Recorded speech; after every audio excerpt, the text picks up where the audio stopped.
Hello everyone and welcome to HighTu Tutoring. Today we're going to be talking about reference angles. So, what is the definition of a reference angle?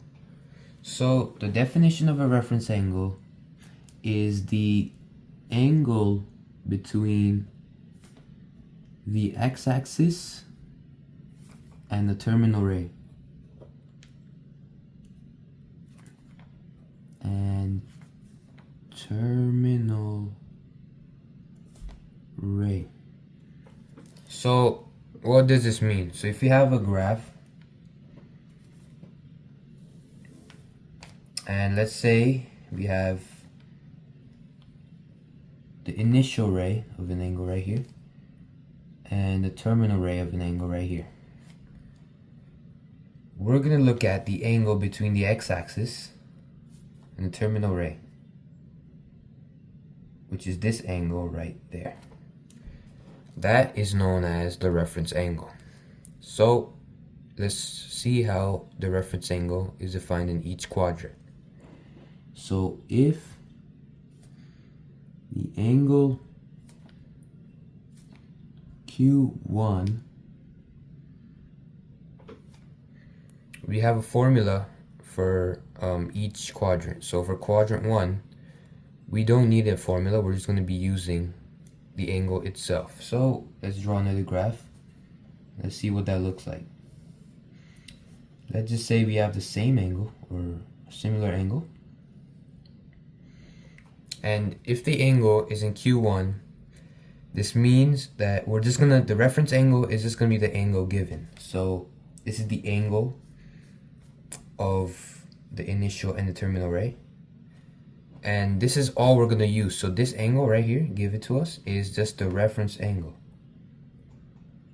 And we don't need to do anything else. That's it. So for quadrant 2, this is where things get a little bit trickier. So if angle in quadrant 2, we're gonna have to do 180 degrees minus the angle, or pi minus the angle, right? So let's just say we have an angle like so. We have the terminal ray right here, and then we got the initial ray right there. And this is the angle. All we're gonna do is let's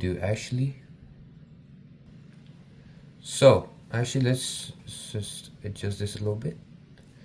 So what we're gonna do here is we have 180 degrees minus the angle, or pi minus the angle. So for example, if let's say this angle right here is at 2 pi over 3 in radians, or you can convert it to degrees, and that would be 120 degrees.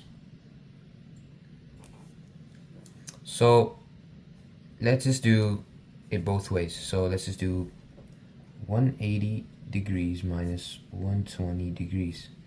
That's going to get us 60 degrees as the reference angle. So we have 60 degrees, and let's just do it with the other formula. We have pi minus 2 pi over 3. So you can just do this over 1, pi over 1, which is easier, and then we find a common denominator.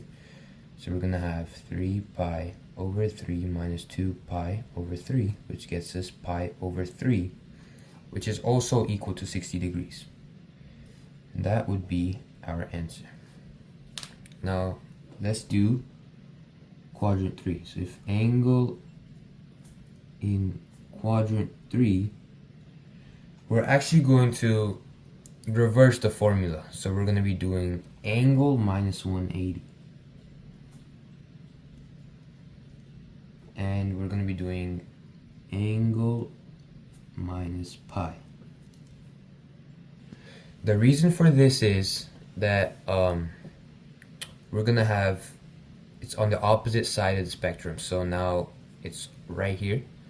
That means we're going to have to cut this in half. If you take a look, 180 degrees is like so. And all we need is the angle in the first quadrant. So we're going to be cutting off the quadrant that we don't need. Is going to be 180 degrees. And similarly for quadrant 2, we have this whole 180 degrees right here, this entire thing.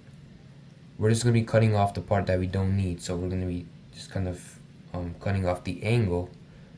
So we're left with the angle in quadrant 1. It'll make more sense once we do a little bit more practice.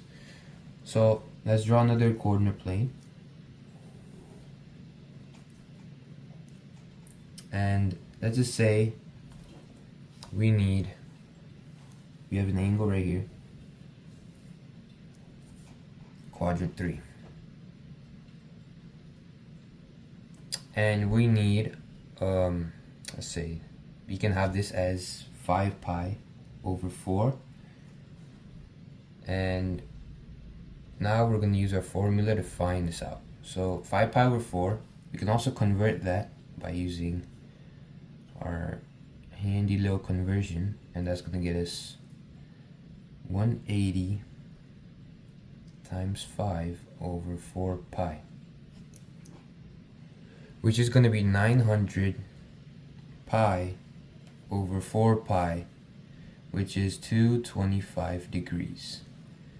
So now we're going to use the formula. So for degrees, we have 225 degrees minus 180 degrees, which will get us to 45 degrees. If my math is correct, yeah. And then we're going to be doing the same thing in radians. We're going to do 5 pi over 4 minus pi. So this should actually say radians,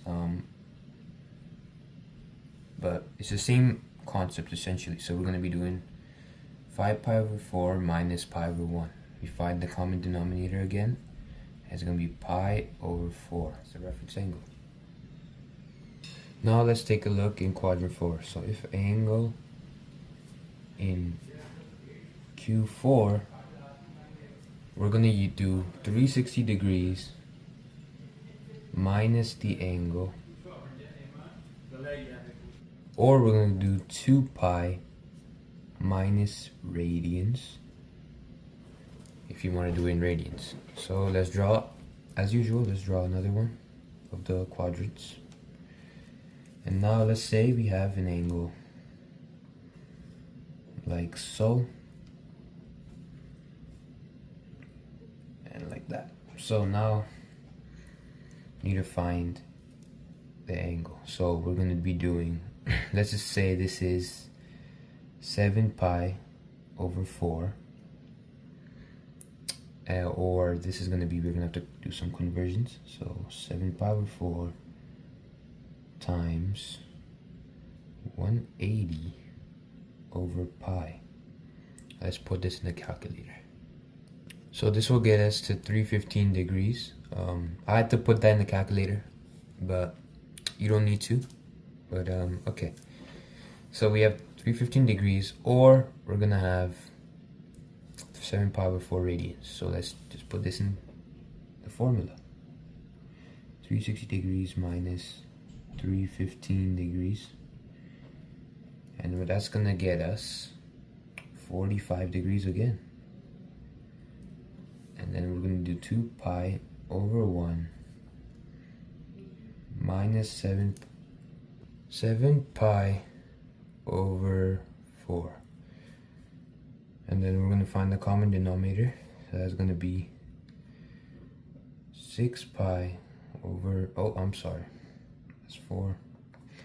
It's going to be 8 pi over 4 minus 7 pi over 4. Going to get us pi over 4, which is equal to 45 degrees.